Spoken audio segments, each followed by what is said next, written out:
सोहेल मुझे बताइए, अगर इस तरह के हालात रहे तो क्या ये इसको आप फेयर कंपटीशन मानेंगे? क्योंकि जब जब ग्लोबलाइजेशन हुआ, हमने दुनिया भर की कंपनियों को इनवाइट किया, लेकिन क्या मार्केट प्लेइंग फील्ड का अमेजॉन और फ्लिपकार्ट जैसी बड़ी विदेशी ई कॉमर्स कंपनियां अगर पालन नहीं करेंगी तो छोटा दुकानदार कहां जाएगा?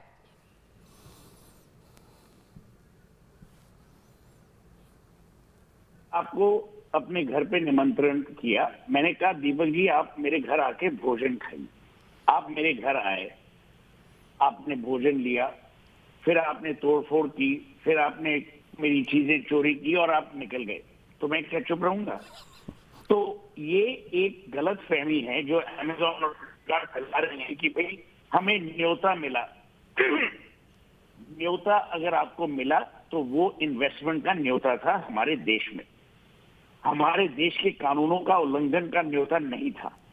हमने कभी आपको नहीं कहा कि भाई आप अमेरिकन हैं तो आप यहाँ आके जो मर्जी आप करें, हम कुछ नहीं कहेंगे। Number one. नंबर टू, आपके इतने सारे दर्शक हैं, मैं उनको थोड़ा और सरल तरीके से समझाना चाहता हूं ये चोरी कहां पे हो रही है और क्या गलतफहमी ये लोग फैला रहे हैं। समझ लीजिए, जब अमेजॉन या फ्लिपकार्ट जब आए देश में और जब धंधा करना शुरू किया तो वो एक मार्केट प्लेस था, समझ लीजिए खान मार्केट या क्रॉफर्ड मार्केट, ठीक है, पर वो दुकानदार नहीं थे। अब जब दीपक चौरसिया क्रॉफर्ड मार्केट जाएगा या खान मार्केट जाएगा, ये दीपक चौरसिया का मन जहां करे वो वहां जा सकता है। वो इस कपड़े की दुकान पे जा सकता है, उस कपड़े की दुकान पे जा सकता है।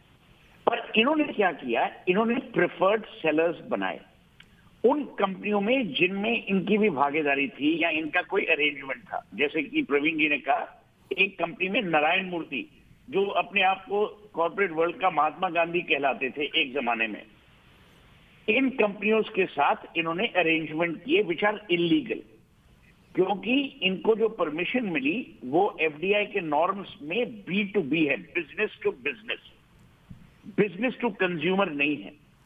पर समझ लीजिए मैं अमेजॉन हूं और दीपक चौरसिया मेरा दोस्त है, मैंने कहा यार जो तुम सामान बेचोगे मैं उसको ना, जब अभी चल सकेगा तुम्हारी दुकान का नाम पहले आएगा, तो Deepak Chaurasia and sons will come first.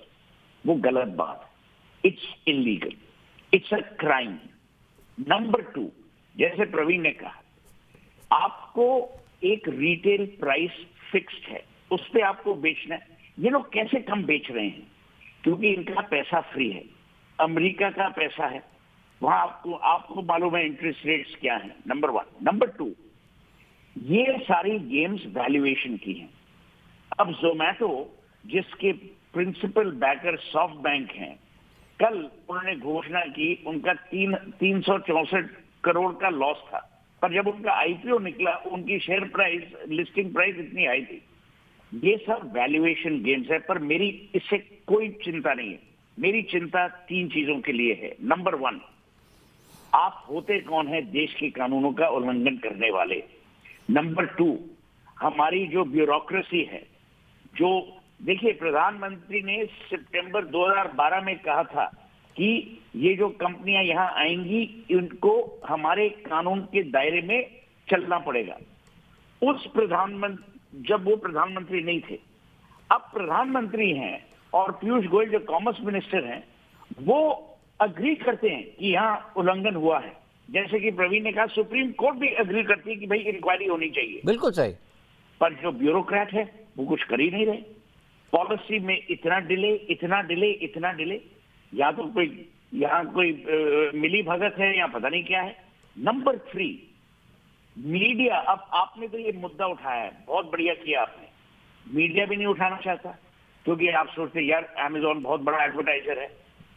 आप क्या चोरों को या गलत लोगों को, और मैं यही कह रहा हूं ये चोर है या वो चोर है, अगर कानून का उल्लंघन हुआ है तो उन्हें फाइन होना चाहिए, पेनल्टीज देनी चाहिए, और ये लॉ में है, पर कुछ भी नहीं हो रहा।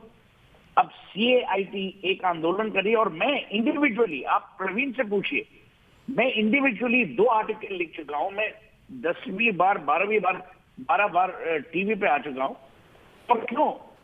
क्योंकि मेरे एक अंकल थे, मामा थे, जिन्होंने जम्मू से मुझे फोन किया कि बड़े बड़े तुम लोग भाषण देते हो ये वो, जो आदमी देश की बैकबोन है, किराना स्टोर का जो मालिक है, जो ट्रेडर है, उसकी तो तुम लोग परवाह नहीं करते। उनका नाम है देवकी नंदन कपूर। ये नहीं सोचे कि मैं कुछ हवा में बना रहा हूं नाम। जब देवकी नंदन अंकल ने मेरे को कहा, तब मैंने सोचा कि हाँ, ये एक मुद्दा, इंपॉर्टेंट मुद्दा है। प्रवीण खंडेलवाल, सुहेल सेठ, बिजॉन मिश्रा, ना ही मिस्टर प्रसाद, हम ये नहीं कह रहे कि अमेरिकन कंपनीज को आने नहीं दो, सब आए, कंज्यूमर को चॉइस होनी चाहिए। पर ये थोड़ी मतलब है कि आप कानून का उल्लंघन करेंगे, कि आपके अमेरिकन कंपनीज के लिए एक कानून और इंडियन कंपनीज के लिए एक कानून। दीपक, मैं आपको एक बात बोलता हूं और इसके साथ मैं ये अपनी ओपनिंग रिमार्क्स खत्म करता हूं। अगर इंडियन कंपनी ने कानून का उल्लंघन किया होता, उसका प्रमोटर अभी जेल में होता। सही बोल रहे हैं, बिल्कुल सही बोल रहे हैं। ये लोग स्टालिन और लेनिन और तमिलनाडु में जाके उद्घाटन करवा रहे हैं। ये तो हमारी प्रॉब्लम है।